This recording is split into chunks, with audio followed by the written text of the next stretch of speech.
Hey guys, welcome back to my channel. It's Liv here. So today I'm going to be showing you how to make this simple, easy, but very delicious split pea soup with ham hocks in the Instapot. This soup is super easy to make, but very delicious, hearty, and the ultimate comfort food. This is one of our favorite soups here in my house, and I just love making this soup. And we're always making it, even in the summer. That's just how much we enjoy this soup. So stick around and I'll show you how to make it. So to make our split pea and ham soup, we have about 1.5 cups of cooked diced ham. We have 9 ounces of split peas, dried split peas. Now this is a mix. My local store didn't have that much split pea. I buy it all in bulk. So what I did was just bought green split pea, yellow split pea, and like red split pea. So I mixed it all and it totals out to be about 9 ounces. And then also I have an optional ingredient. I just have this, in my fridge and want to use it up. So this is actually 2 diced jalapenos. Again, totally optional, but I just have this in my pantry, or my fridge, and I want to use it up. And then I have 1/2 of an onion diced. Now I know traditionally for this type of soup, you should use white or yellow, but again, I had this in my fridge and want to just use up my product. We also have about 2 cups of diced baby carrots. And then we have 1/2 cup of celery. Now for my seasoning, I have a tablespoon of better than bouillon chicken. I have 2 bay leaves. I have 1 teaspoon of ground garlic. I have 1 teaspoon of ground onion powder. I have about a teaspoon of Miss Dash, and then I have about 1/2 teaspoon about a teaspoon of thyme. And for my last ingredient, I have ham hocks. This is the smallest pack that I could find, so this is what I'll be using. And then also, we're going to be using 6 cups of water. So what I'm going to do now is go ahead and saute the onions until they become fragrant. Then I'm going to saute the jalapenos. Once those are really fragrant and light brown, I'm going to go ahead and quickly add the carrot and the celery to the mix. Once all of my ingredients are nice and fragrant and cooked, I'm going to turn off the saute function and add the rest of the ingredients to the Instapot. I'm going to cook it all for about 40 minutes. So let's go ahead and get started. So this is my Instapot that I have. My Instapot, I think, is like 11 functions. So I really like this Instapot because it lets me do like a saute. You can saute your vegetables before you actually pressure cook them. So I really enjoy it because obviously, there's less cleanup, there's less pans, and you can just go ahead and pressure cook your soups or food or whatever in the same pan or pot that you actually sauteed it in. So it makes it really simple, really quick, and less cleanup, which is one of the reasons why I just love using my Instapot. See, it sautés it. It has a high function and a low function, but I always just use high so everything can cook faster. And then I'm going to go ahead and be posting more Instapot recipes just because of the convenience and the quickness of it. So yeah.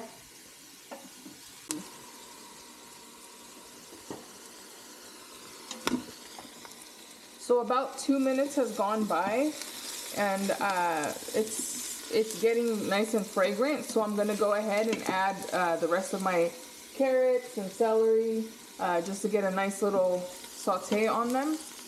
And then I'm going to go ahead and add the rest of the ingredients along with the water and pressure cook this for about 40 to 45 minutes.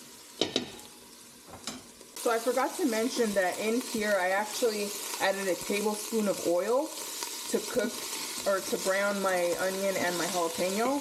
In the recipes or traditional recipes, it tells you to use butter, which you definitely can. It gives it a better, richer flavor, but I didn't have any butter on hand, so I just used regular oil. But if you want, you can definitely use butter.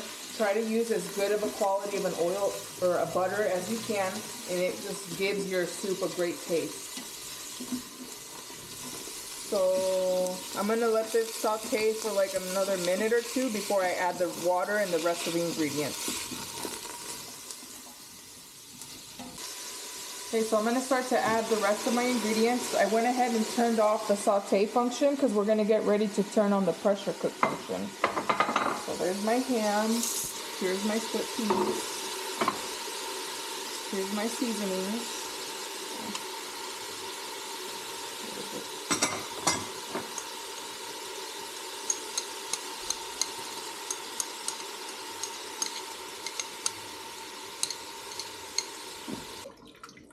So once you add your ingredients, give it a nice mix. Also to ensure that your chicken bouillon dissolves.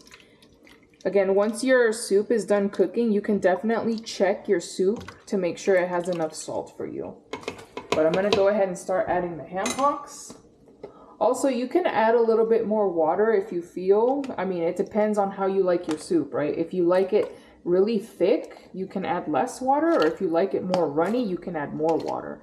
This soup is really customizable. That's why I like it. You can quickly add or take away ingredients, but as long as you have the main ingredients, like the main seasonings, like the bay leaf, the ham, and you saute those onions, it's still gonna be delicious. So here we go, nice, give it a nice mix. This looks like it's going to be enough water for me. Once we seal it and it cooks in the pressure cook, the water won't evaporate. It's gonna stay the same. So I think this is gonna be great. Okay, so I'm gonna put my lid. Pressure cook. I'm going to do 45 minutes just to be safe. I want to make sure that my split pea really cooks through. And I don't want it to be hard at all. I want it to be nice and tender. I also, once the timer goes off and the 45 minutes are done, I'm gonna let it just sit there for 15 minutes. That's called a natural release. So once the 15 minutes goes by, it's gonna be a total of an hour in the Instapot before I actually release the pressure and ready to plate my food. Okay, so once the 45 minutes stopped, we actually let an additional 35 minutes go by in the Instapot. So pretty much a natural release before we actually took the lid off. So yeah, you can see here, it's 34 minutes after the 45-minute cooking time. Once you take off the lid of your Instapot, go ahead and get it a good stir, like this. Something to note, my soup is not that thick. If you like a thicker soup, you would have to add less cups of water. So for this, you can do 5 cups instead of 6. I did 6. Or you can even do like 4.5 cups. It just depends on how much split pea you have and how thick or runny you like your soup. This is fine for me. I do like thick, a thicker soup, but this is perfect for me. Since we have a lot of the meat, the vegetables, and the extra meat, it's perfect for me. I don't need it to be that thick. Once it's cooled off enough and you feel comfortable, you can actually go ahead and remove your bay leaves. That way you don't eat them. I mean, unless you want to eat them, it's up to you, but I don't. I just like to remove the bay leaves. That way nobody eats it on accident.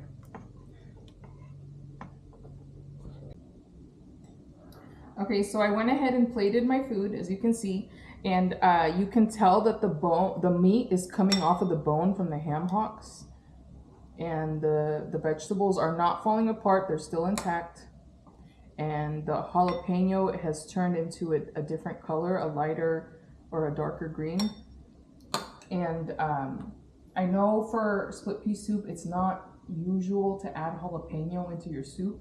And I said this was an optional ingredient because this is what I had in the fridge. But I highly recommend that you put even just 1 diced jalapeno in your soup. It truly elevates the flavor, and it goes really well with the smoky taste of the ham hock.